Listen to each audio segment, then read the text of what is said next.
paano mo hinahandle yung pagtatrabaho mo dito sa Japan as a foreigner? Paano mo nile-level up yung sarili mo? Paano mo improve yung sarili mo? Paano mo ipaglalapin yung sarili mo? So, ito yung pag-uusapan natin dito sa video na to. Kaya, ayan, simulan na natin. Hello guys! Welcome back to this channel, Gaijin World in our house.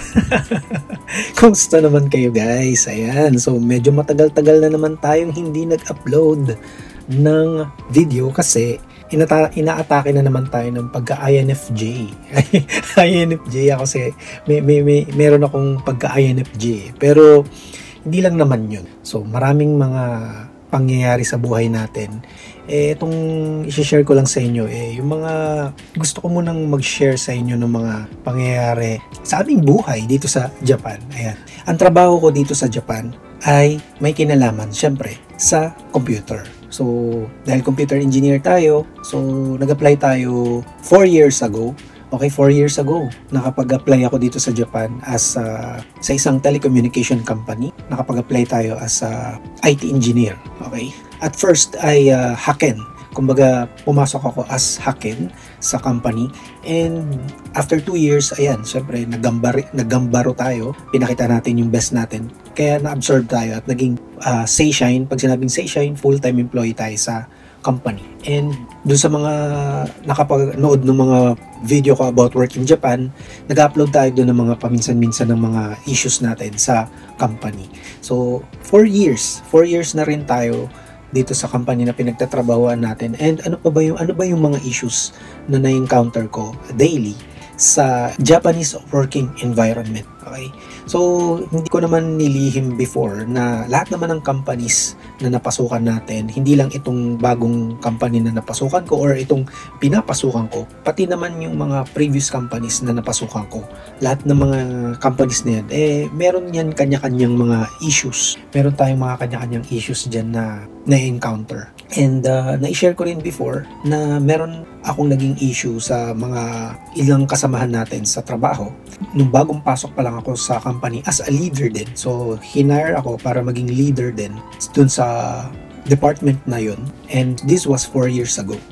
And maraming nangyari. Nung una okay, then afterwards hindi na naging okay yung aming pagtatrabaho kasi within nasa isang department lang kami.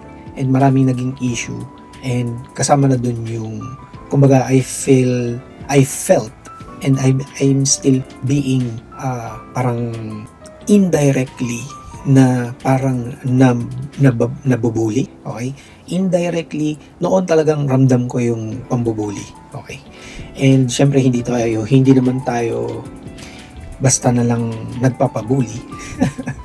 Kaya nung time na nararamdaman ko yung pambubuli sa akin, hindi naman lahat ng bubuli. Nung time na nararamdaman ko yung difference ng pagkikitungo sa isang Japanese at sa isang foreigner na katulad ko dito sa Japan, syempre hindi naman ako martir na titiisin ko yun, di ba? So, from my character, dinediretso ko yan sa supervisor, kinakausap ko yung Kacho, or kung mas matas pa sa kanya, Jicho, diba? And ayokong lumala, ayokong umabot sa Bucho kasi ibang level na yun. Pero vocal ako sa aking feelings na kapag naagrabyado ako, kahit hindi ako marunong mag-Nihongo, hindi ako ganun kagaling mag-Nihongo, ine-express ko yung feelings ko kasi hindi maganda na patuloy mong mararamdaman yun sa isang company kasi lalo na nandito ako sa sitwasyon na kailangan kong tiisin yung pag-stay dun sa company na yun dahil meron akong goal.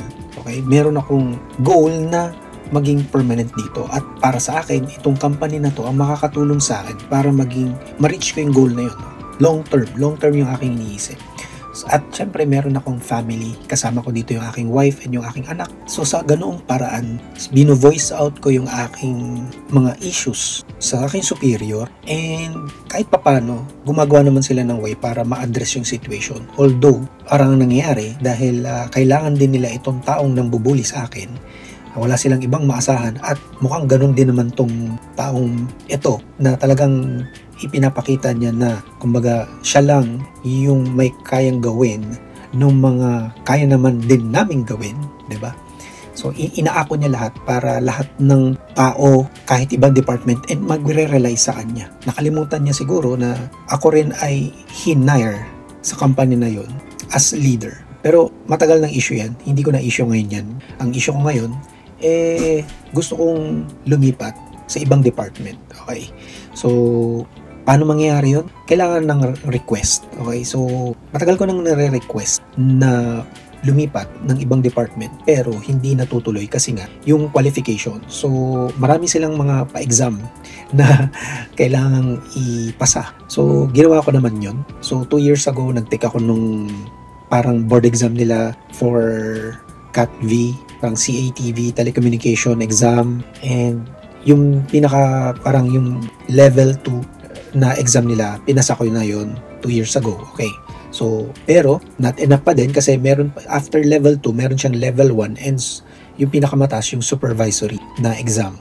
So, in order for me to be transferred sa ibang department na gusto kong pagtrabahuan, kailangan kong daw ipasa yung another exam. So, sige, nag-review na naman tayo after a year, nag-review na naman tayo, nag-exam na naman tayo. This time, yung pinakamataas na nila, kinuha ko na yun, yung supervisory engineer. And, yun, this year, February, ay pinasa ko na yan. So, pumasa na tayo dyan. Kaya mas malakas na ngayon yung loob ko na mag-demand na hopefully, matuloy na mailipat ako dun sa department na gusto ko.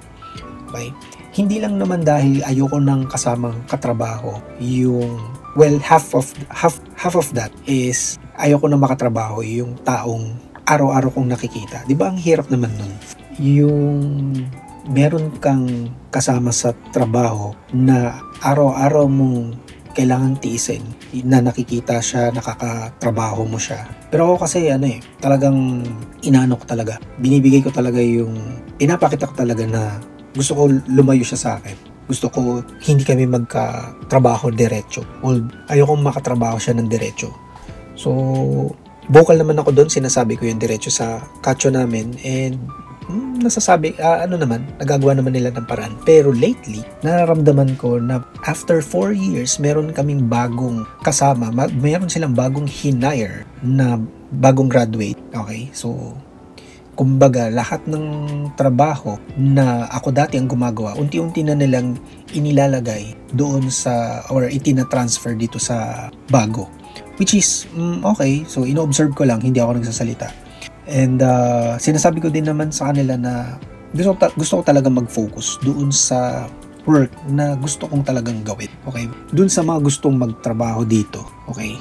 Na gusto nyong trabahuin yung work na talagang gusto nyo. Okay? Siguro, importante talaga na mapakita mo sa employer mo na meron ka talagang qualification para i-demand yung bagay na gusto mo. Okay? Hindi yun madali. Hindi to madali for me. Hindi madali na na-encounter ko to ngayon. Pero ito na naman, nakadalawang exam na ako na pinasa ko. Meron na naman silang challenge sa akin, which is yung JLPT N1. Okay? So hindi na natapos yung dahilan na kailangan kong ipasa kung ano yung mga dapat kong ipasa. So sige, okay, pagbibigyan ko na naman kayo. At sige, tatry naman natin tong JLPT N1. Pero last year kumuha ako and unfortunately, ayan, hindi ako pumasa dun. So ngayon tatry ko na naman and talagang puspusan yung ating pagre-review. So ayan, may mga shinare akong mga videos kung paano ako nagre-review and may mga i-share pa ako, kaya kung interested kayo, ayan, abangan nyo guys. And kaya lately hindi ako nakakapag-upload kasi nga, yan, kasama yan sa mga ginagawa ko, nagre-review ako ng JLPT. And hindi lang ako, pati yung anak ko, in-enroll ko na rin ni-register ko sa JLPT, N3 naman siya.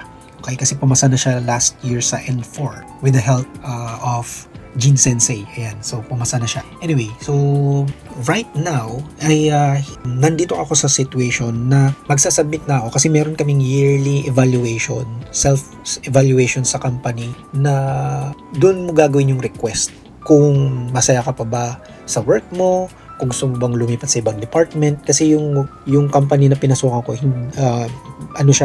malaking kumpanya siya. Okay, malaking kumpanya siya dito sa Japan. Kung gaano siya kalaki, kasama siya sa stock market ng Japan. Okay, so kaya talagang todo tiis tayo kasi kailangan natin tong trabaho na to para isa rin to sa makakatulong sa atin para maging permanent tayo, 'di ba? At yun yung goal ko. So, kailangan stick tayo sa goal. Parang katulad lang din yan sa pag-i-invest sa stock market, di ba? Kung meron kang plan, stick to that plan. Okay? Kahit na namumula na yung mga stocks mo, yung mga portfolio mo, stick to the plan. Medyo mahirap kalaban ng damdamin kapag nagdesisyon ka because of your feelings, di ba? Kaya, yan.